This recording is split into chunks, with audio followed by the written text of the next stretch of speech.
बुलंदशहर का बहुचर्चित NH-91 gangrape मामले में आज कोर्ट ने जो पांचों आरोपी पुलिस ने कोर्ट भेजे थे, जिनके खिलाफ चार्जशीट लगी, सीबीआई ने चार्जशीट लगाई, उनको दोषी करार दिया और आजीवन कारावास की सजा सुनाई।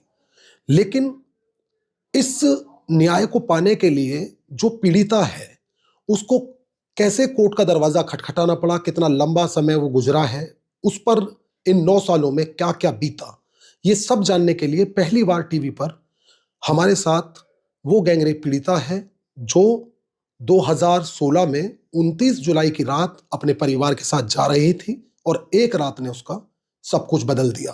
क्या कुछ बीता है इन 9 सालों में? क्या आज जब उन लोगों को जो पॉक्सो कोर्ट है बुलंदशहर की, उसने दोषी करार देते हुए आजीवन कारावास और 1,81,000 प्रत्येक दोषी पर अर्थदंड लगाया है, तो इसे वो न्याय मानती है? सबसे पहले आपसे हम ये जानना चाहेंगे कि वो सिहारात, आप अपनी माँ के साथ जा रही थी, उस वक्त परिवार के साथ जा रही थी, पिता थे और आप नाबालिग थी। एक सिहारात में सब कुछ बदल गया और उसके बाद जो ये 9 साल का वक्त बीता है, क्या क्या झेला है?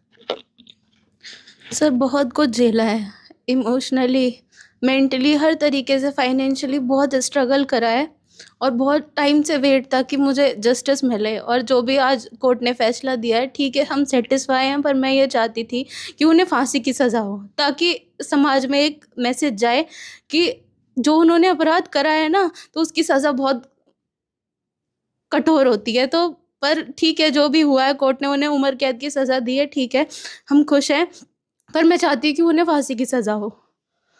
हमारी पूरी संवेदनाएं आपके साथ हैं, आपके परिवार के साथ हैं, चूंकि आपका परिवार जा रहा और हैवान, जो हाईवे के हैवान अगर कहूँ तो गलत नहीं, अचानक वो आपकी गाड़ी पर टूट पड़े, ऐसी वारदात को अंजाम दिया जिसके जख्म कभी भर नहीं सकते हैं।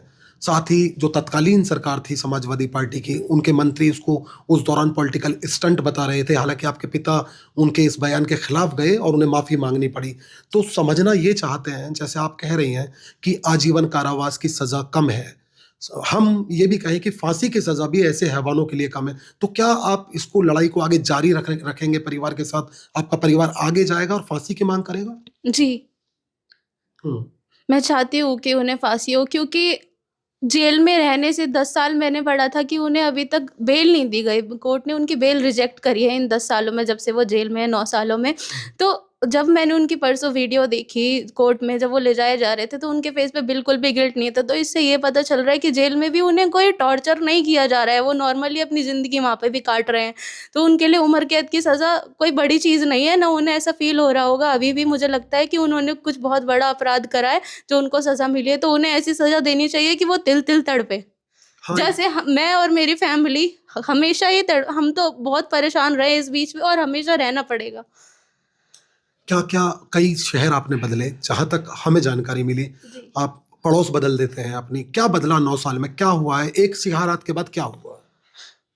हमने कई घर चेंज करे हैं, क्योंकि उस समय पे जहाँ हम रहते थे, तो वहाँ पे हम रहे कुछ समय तक, पर वहाँ पे लोग मुझे पॉइंट आउट करने लगे। जो मेरी दोस्त थी, उनकी फैमिली भी अपने बच्चों को मेरे साथ भेजने से कतराती थी कि इसके साथ नहीं रहना।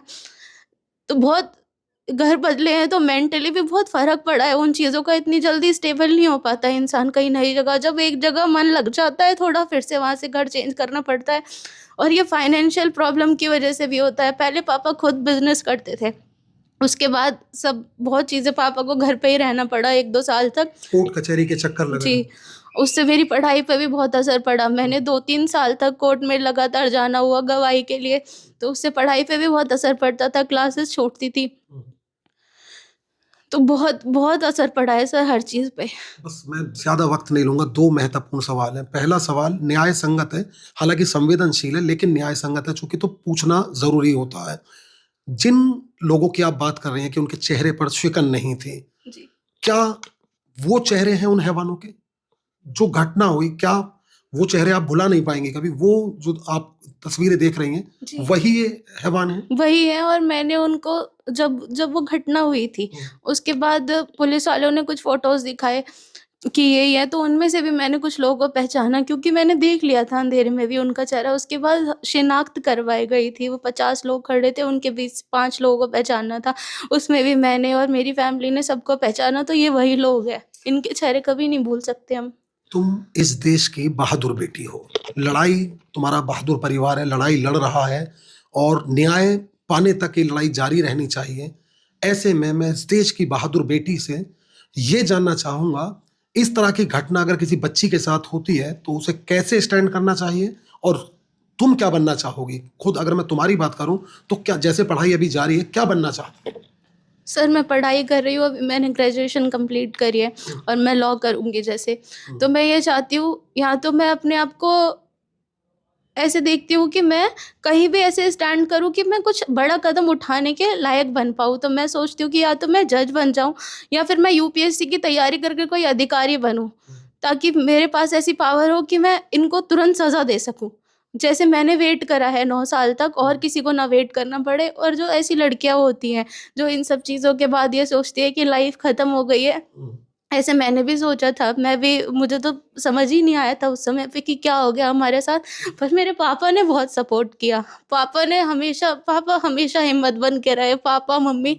और पापा ने हमेशा यही सिखाया कि बेटा ठीक है, जो हो गया कोई समाज में एक्सेप्ट करे ना करे। मम्मी ने बोला, पर तुम इतनी काबिल बन जाओ अपनी ज़िंदगी में कि तुम्हें किसी की ज़रूरत ही ना पड़े, और जो ऐसे लोग करते हैं उनको खुद सज़ा दे पाओ। तो मेरा तब से ही ये गोल सेट है माइंड में कि मुझे कमज़ोर नहीं पड़ना है। हालाँकि लोग कहते भी हैं कि देखो इनके साथ ऐसा हुआ था, ये कितनी नॉर्मल ज़िंदगी जी रही है। तो वो नॉर्मल भी मैं काफ़ी सालों बाद हो पाई थी, और मैं स्ट्रॉन्ग ही रखूँगी अपने आप को, मैं कुछ बड़ा करके दिखाऊँगी। तो सीधे तौर पर इस देश की इस बहादुर बेटी का उन बेटियों को संदेश है जिनके साथ अगर इस तरह की आपराधिक वारदात हो जाती है तो मानती हैं कि उनकी जिंदगी खत्म हो चुकी है। साथ ही हिंदी खबर पर यह बच्ची भावुक हो रही है, टीवी स्क्रीन पर यह बच्ची बता रही है कि समाज एक नजरिया तय करता है, उस नजरिए के हिसाब से ही वो चाहता है कि लोग वैसे जीवन जिएं। लेकिन हम सलाम करते हैं इस बच्ची के जज्बे को और इसके पिता को, जो इसके साथ ढाल बने खड़े हैं। और ये बच्ची न केवल खुद अपनी जिंदगी को बेहतर करने का संकल्प ले चुकी है, बल्कि इसकी ओर से दावा है कि जो 9 साल का वक्त इसे न्याय पाने में लगा, ऐसी बच्चियों को न्याय दिलाने के लिए या तो ये वकील बनेगी या फिर कोई अधिकारी बन के समाज का हित करेगी। अपने सहयोगी राहुल के साथ मैं साजिद सैफी, हिंदी खबर, बुलंदशहर।